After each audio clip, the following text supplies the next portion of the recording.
6, 1945. A single B-29 drops one bomb over Hiroshima. In Tokyo, War Minister Korichika Anami reads the damage reports and laughs. American propaganda. Radio silence from the city, just downed communication lines. Nothing more.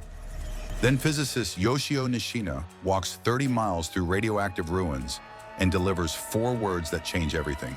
This was atomic fission. This is the story of 96 hours when the most militarized nation on Earth realized the war was over, whether they accepted it or not. The initial denial. Let me show you what Tokyo actually knew on August 6th. Nothing. The U.S. Strategic Bombing Survey documented what happened. Hiroshima's radio station went dead at 8:16 a.m.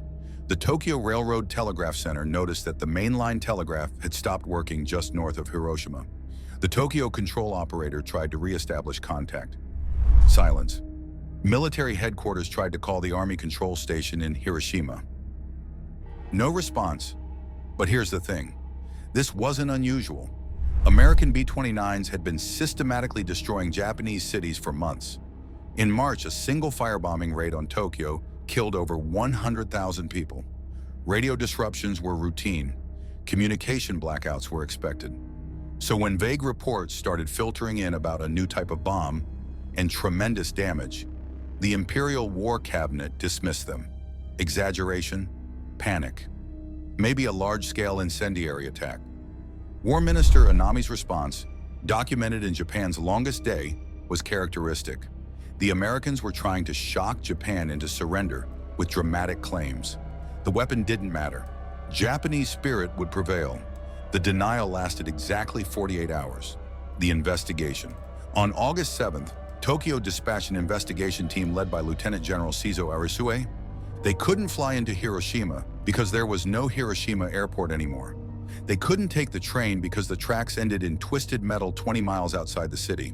So they walked. Richard Frank's downfall describes what they found. The last 30 miles of approach showed progressive devastation. First, shattered windows, then collapsed buildings, then nothing. Just flattened earth and ash where 90,000 buildings had stood. The team's report to Tokyo was clinical and devastating. A single bomb had created a fireball 1 mile in diameter. Blast effects extended over 4 miles. Thermal radiation had caused spontaneous combustion of flammable materials up to 2 miles from the detonation point. But Tokyo still needed confirmation. Was this really atomic fission or just a massive conventional explosive? They sent the only man in Japan who could answer that question. Nishina's verdict. Yoshio Nishina was Japan's leading nuclear physicist, the man who'd been trying to build Japan's own atomic bomb since 1941. He knew exactly what to look for. On August 8th, Nishina walked through Hiroshima's remains with a Geiger counter. The Nuclear Museum documents his findings: residual gamma radiation, specific isotope signatures, blast patterns consistent with airburst detonation at optimal altitude. The physics was unmistakable. This wasn't a chemical explosion scaled up. This was matter converting directly to energy. His official report to the War Cabinet contained one critical assessment. The Americans have succeeded in uranium fission. Based on industrial capacity, they likely have produced at least 3 bombs, with more to follow. That last part was crucial. 1 bomb could be dismissed as a fluke, resources exhausted. 3 or more meant industrial-scale production. It meant every major Japanese city could be erased, one by one, without a single American soldier landing on Japanese soil. The Imperial War Cabinet met on August 9th to discuss the findings. The meeting lasted 4 hours, no consensus. Hardliners led by Anami argued for continuing the war. 1 bomb, 2 bombs, even 10 bombs, Japanese spirit remained unbroken. The Americans would eventually have to invade, and Operation Ketsugo would make them pay a price too terrible to accept. Then the news arrived from Nagasaki. August 9th, the breaking point. At 11:02 a.m. on August 9th, while the War Cabinet debated, a second atomic bomb destroyed Nagasaki. Tsuyoshi Hasegawa's Racing the Enemy reveals that for the Japanese leadership, the timing was catastrophic. They'd convinced themselves that even if the first bomb was real, producing another would take months. The Americans had only enough fissile material for 1 demonstration weapon. Nagasaki proved them wrong. But something else happened on August 9th that mattered just as much, maybe more. At midnight, the Soviet Union declared war on Japan and invaded Manchuria with 1.5 million troops. The Japanese strategy for the entire war had been built on one assumption. If they could make an American invasion too costly, Japan could negotiate a conditional surrender, possibly through Soviet mediation. The emperor could be preserved. The military structure could remain intact. Some version of the Japanese empire could survive. Soviet entry destroyed that calculus completely. Robert Buto's Japan's decision to surrender explains that the war cabinet had been counting on Soviet neutrality. Now Japan faced enemies on every front with no diplomatic options remaining: 2 atomic bombs, Soviet invasion, and American B-29s still ruled the skies, ready to drop more bombs on demand. On the night of August 9th, Emperor Hirohito called an imperial conference in the palace air raid shelter. We must endure the unendurable. The conference lasted until 2 a.m. on August 10th. The military faction, led by Anemi, argued for Ketsugo. Fight on. 100 million Japanese would die as one shattered jewel rather than accept defeat. The atomic bombs were terrible, but surrender was unthinkable. The civilian faction, led by Foreign Minister Shigenori Togo, argued that further resistance was suicide. The Americans could destroy Japan city by city without ever landing troops.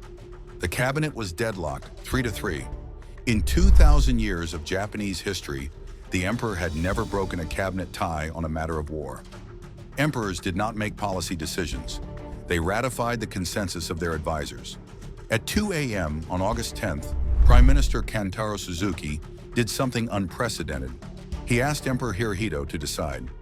Hirohito's response is preserved in the Yale Avalon Project archives. I have given serious thought to the situation prevailing at home and abroad, and have concluded that continuing the war can only mean destruction for the nation.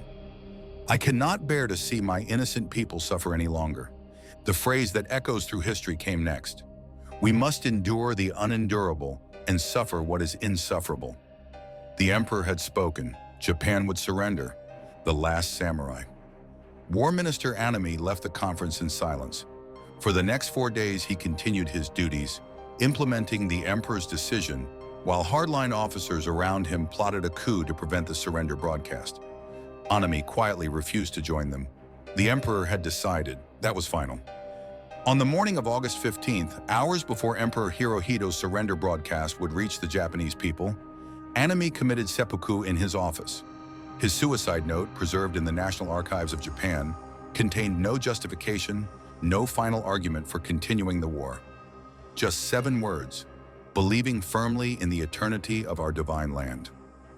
The last samurai of Imperial Japan died believing he had failed. He hadn't.